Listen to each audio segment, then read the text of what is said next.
federal judge has ruled in the Missouri versus Biden lawsuit that the Biden administration and the Department of Justice violated the First Amendment by colluding with social media and tech companies to censor COVID-related speech. And he cited 25 different instances where they violated the First Amendment. January 23rd, 2021, the digital director for the COVID response team contacted Twitter to remove a tweet by Robert F. Kennedy Jr. She asked for oversight on similar tweets.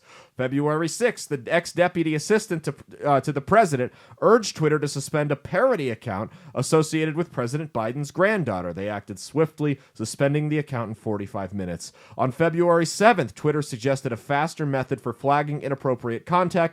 The platform was reportedly overwhelmed with censorship requests from the White House, receiving inquiries from 4 different people within the administration in a single day. February 8th, Facebook informed White House staff of its new COVID-19 censorship policy. They immediately responded, questioning the specifics of how Facebook handles false claims and the criteria. So this is what we've been talking about for months now.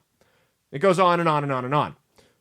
The federal government, the intelligence agencies, the Department of Justice, the Biden administration colluded with social media companies, which is highly illegal, to censor speech.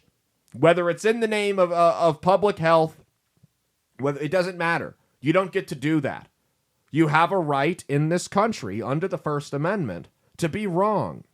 You have that right. Now, you can't defame someone else for money. You can't knowingly spread falsehoods that would destroy someone else's reputation. But if you want to say, hey, I don't trust these vaccines, hey, I don't think these lockdowns are working, the federal government has no right to step in and say, you can't do that. But the Biden administration did, and they did it behind closed doors secretly. And if you think this is the first time that happened, I got beachfront property in Iowa to sell you. And it's not Carter Lake. We have a lot of beachfront property in Iowa to sell you at here at that space. That's one of my favorite slogans. But yeah, so the federal government has no right to step in and collude with tech companies. That is highly illegal. Highly illegal. They went the back door, just like everything else. They do stuff, just like everything else this administration's done, right? With the mail-in voting. They knew it wasn't going to hold up in court. Didn't matter. They were going to win the election anyway, right? So what? Gets found, it doesn't hold up. Who cares? We won. We'll deal with the next election when it comes. The student debt, they knew that wasn't going to hold up in court. But, they knew it was going to be enough to push them over the finish line and get them through the 2022 midterms, just like they're doing now with the Higher Education Act. Again, they know that's not going to hold up in court either, but it's going to last until 2025, so they'll be able to cheat their way through the next election and bait a bunch of low-information voters into pushing them across the finish line. Yet again, they did the same thing here. They knew what they were doing was illegal. They knew, first off, they knew they couldn't just go out and arrest people for saying the wrong thing like it's Canada or Australia or England. They knew that we actually have rights in this country because we're not treated like livestock here because we haven't been disarmed. But they tried to do a backdoor way. They tried to sneak around it. And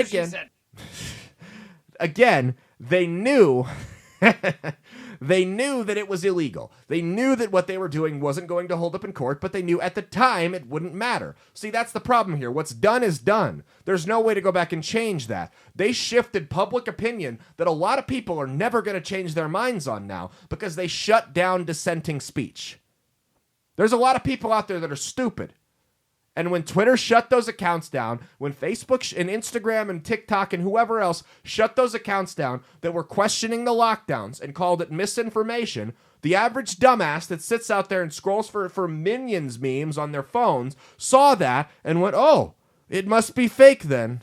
Okay, all right, cool. And they're never going to pay. This is going to be page 7 news, right? Whereas the censorship and the misinformation that they labeled it was headline news. So the retraction's always on page 8, right? That's how the stuff always works. Whether it's politics, sports, doesn't matter. The retraction's always page 8. The retraction of the headline story is never on the front page. So now, these people are going to be perpetually misinformed. And that's partially our fault as people with common sense because we don't get the message out to them in an effective manner. I get that. But, it's kind of hard when the entire government and multi-billion-dollar companies are colluding against you. It does make things a little bit more difficult. So now, the damage is done.